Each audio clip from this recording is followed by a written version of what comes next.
Elise had found the house in the sort of advertisement that promised more than just walls and a roof. It promised solitude, a retreat from the relentless pace of the city life she was desperate to escape. It was an old structure, its wooden bones creaking with every gust of wind, nestled in a neighborhood where the houses were far enough to offer privacy, yet close enough to not feel isolated. The first few days were filled with the kind of silence one could get used to, the kind that was broken only by the chirping of birds at dawn and the rustle of leaves in the evening breeze. It was, for a lack of a better word, peaceful. But peace, Elise soon discovered, was a transient guest. It started with the feeling of eyes on her as she moved about the house, a prickling on the back of her neck, a whisper of movement just at the edge of her vision. She brushed it off as the product of an overactive imagination, fueled by the stories of the old house's past inhabitants that her neighbor, Mrs. Henderson, had eagerly shared over tea. Houses like these, Mrs. Henderson had said, her eyes twinkling, they keep their secrets well. One evening, as Elise sat curled up on the sofa with a book, the feeling of being watched crept over her again. She tried to focus on the words in front of her, but the sensation grew stronger, more insistent. Then, out of the corner of her eye, she saw it, a shadow, darting across the wall, too quick to be caught by turning her head. She froze, her heart pounding in her chest. It's just the wind, she told herself, though the windows were closed and the curtains hung motionless. Days turned into nights, and with each passing moment, the house seemed to grow closer around her, as if it were alive, breathing softly in the quiet. The shadows in the corners of the rooms seemed to stretch and reach towards her when she wasn't looking, retreating when she dared to glance their way. Elise found herself whispering into the darkness, "I know you're there. Why are you hiding?" But the only answer was the echo of her own voice, bouncing off the empty walls, mocking her. It was on a night when the moon was hidden behind clouds, casting the house into deeper shadows, that Elise heard it for the first time, the unmistakable sound of someone else's breath, not far from where she lay in bed. She held her own breath, listening, hoping it was a trick of the mind. But then, clear and undeniable, she heard her name whispered, as if from a great distance, yet unmistakably within her own room. "Elise," it said, a sigh that seemed both a beckoning and a warning. The air grew colder, and for a moment, the moon emerged, illuminating her room just enough to reveal that she was indeed alone. Yet the feeling of being watched had never been more palpable, the whispering shadows never closer than in that chilling moment of realization. The shadows in Elise's home seemed to grow bolder as the days passed, no longer content with fleeting appearances in her peripheral vision. They lingered now, in the corners of her eyes, stretching across the walls like dark, creeping ivy. The house felt colder, the warmth of the sun barely penetrating the thick, heavy curtains she'd drawn in a vain attempt to shut out her unseen observer. She could feel it moving through the rooms with her, a silent companion whose presence was as undeniable as it was unseen. One afternoon, as she was making tea in the kitchen, the kettle began to whistle. Turning off the stove, she reached for the handle, only to pause as she felt a chill run down her spine. The air around her seemed to thicken, and she could swear she felt a breath on her neck, a whisper that sent shivers down her spine, though no words reached her ears. She whirled around, the kitchen empty behind her, the sense of something just out of sight lingering in the air. "This isn't real," she muttered to herself, her voice sounding small and hollow in the suddenly oppressive silence of the house.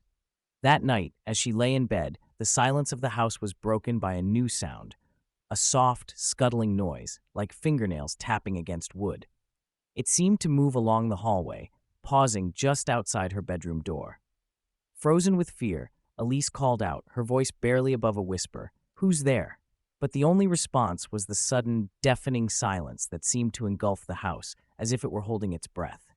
The tapping began again, moving away from her door, down the hall, and then silence. The following day, Elise visited Mrs. Henderson, seeking both company and perhaps, unconsciously, sanctuary. Over cups of tea that grew cold and untouched, Elise spoke of the shadows, the feelings of being watched, the sounds in the night. Mrs. Henderson listened, her expression unreadable. "Houses have ways of speaking," she finally said, her voice serious, of making their past known, some more loudly than others. Elise frowned, the words feeling more like a warning than a comfort. "But what does it want?" she asked, her voice tinged with desperation. Mrs. Henderson's eyes met hers, a depth of sorrow in her gaze. "Perhaps," she said softly, "it's not what the house wants, but what it remembers." Elise returned home with Mrs. Y. Henderson's words echoing in her mind, a cold comfort that did little to ease the growing dread that seemed to wrap itself around her heart. That night, as the shadows deepened, Elise saw it again. The shadow, clearer now, a dark silhouette against her bedroom wall. It seemed to stand there, watching her, a shape too human to be dismissed as a trick of the light. And then, as she stared back at it, heart pounding, it moved. Not away as she expected, but closer, reaching out towards her with an all-too-familiar gesture, a mimicry of human longing that left her breathless with fear. In that moment, Elise understood that the shadows were not just remnants of the past. They were hungry, reaching out from the darkness for something, or someone, to fill the void left by forgotten years. In the ensuing days, Elise's home became a prison of shadows and whispers, its walls closing in on her with every passing hour. The boundary between night and day blurred as the darkness seemed to seep into every corner, every crevice, enveloping her in a perpetual twilight. Her sleep was fragmented, punctuated by nightmares that left her gasping for breath, the echoes of unseen whispers lingering in her ears even as she awoke. She started to avoid mirrors, fearing the reflection she might see, or more terrifyingly, the one she might not. With desperation clawing at her sanity, Elise decided to document the presence she felt, to prove she was not succumbing to madness. She set up cameras, recording every shadow, every corner where the unseen might lurk. Night after night, she reviewed the footage, fast-forwarding through hours of stillness, searching for something, anything that would validate her fears. But the screen only showed Elise, alone, jumping at unseen threats, speaking to an emptiness that seemed to devour her words. One evening, as she sat surrounded by the glow of monitors, her eyes weary from scanning static images, she heard it, a soft, almost pleading whisper, so close it could have been right next to her. "Elise," it breathed, the sound so clear, so heartbreakingly familiar, that for a moment she forgot to be afraid. "Why won't you look at me?" it asked, a sorrow in its voice that mirrored her own loneliness. With trembling hands, she turned, half expecting to confront her tormentor at last, only to find the room empty, the voice silenced. The isolation of her self-imposed exile took its toll, driving wedges between Elise and the remnants of her life outside the house.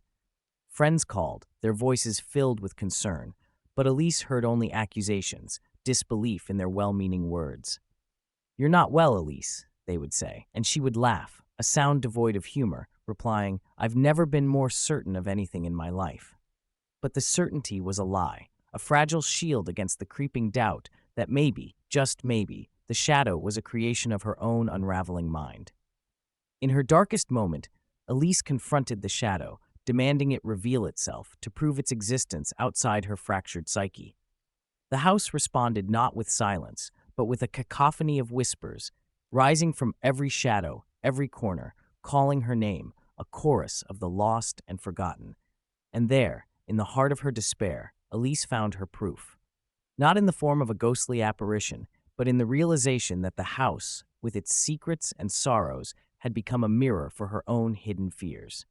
The twist of the knife came when she finally understood that the shadow was not haunting the house, but her, a manifestation of the guilt and grief she had tried so hard to escape.